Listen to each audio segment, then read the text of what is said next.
美国的滨海战斗舰又有了起死回生的苗头。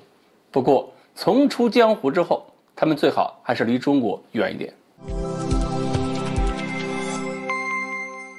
各位网友，大家好，我是刘小飞。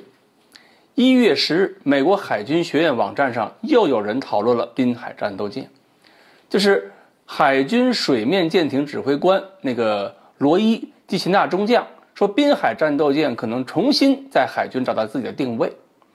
美国海军这些年来最失败的两种舰艇，一个是朱姆沃尔特级，就是那个 DDG-1000 导弹驱逐舰，另一个呢就是我们今天说这个滨海战斗舰。朱姆沃尔特是闲置了几年嘛，现在浑身上下都是锈的有点像是最落魄时期的威震天。不过最近也算有出路了，貌似要改成高超音速导弹的发射平台。而至于说滨海战斗舰呢，现在是一边下水一边退役。有朋友问我为什么这样，其实很简单，这船美国人现在发现可能没什么大意义。原来指望是充分夺取制空权、制海权之后，由滨海战斗舰靠近对方岸边，收拾一下剩余的什么小快艇之类的，基本属于是打扫战场的一个角色。至于说把外形搞那么高大上、那么隐身，也是为了防范对方剩余的岸舰导弹。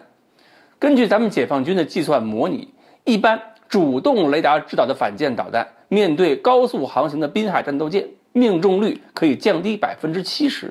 所以它这个外形设计确实很先进。但是滨海战斗舰火力配置实在是不合理啊！最开始设计就是个5-7炮，带的导弹还是反坦克导弹，还有海拉姆这样的近程的自卫的防空导弹。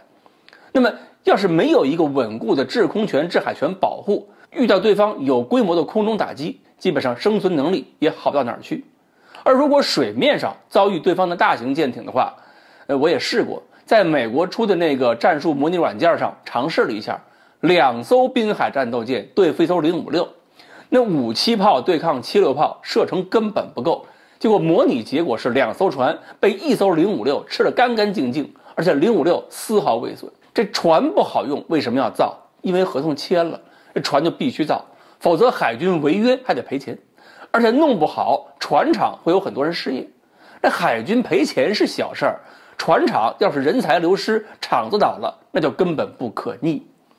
所以以前有这样的例子嘛，就是冷战结束后，美国人觉得海狼级核潜艇没什么必要，而且太贵，但是再贵也得造3艘，就是用3艘海狼级的钱，用这个订单养船养工人。不过滨海战斗舰现在似乎也有了转机，可能会摆脱被抛弃的命运。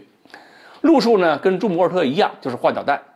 这次要换的是挪威的 NSM， 挪威出的隐身反舰导弹，性能可相当不错，再加上可以带一些小型的无人机，这样的话呢，加上数据链等等，它可以利用岛屿在对方的制空权控制范围边缘，帮着海军陆战队远征基地打打游击。当然改造完成以后确实是比我们的 056A 强大了，但是也没法抗衡我们的 054A。 这种改造呢，技术上是合理的，但实际上没什么新意，只不过是从闯进对方的滨海岸边变成了躲在对方门外的岛屿岸边，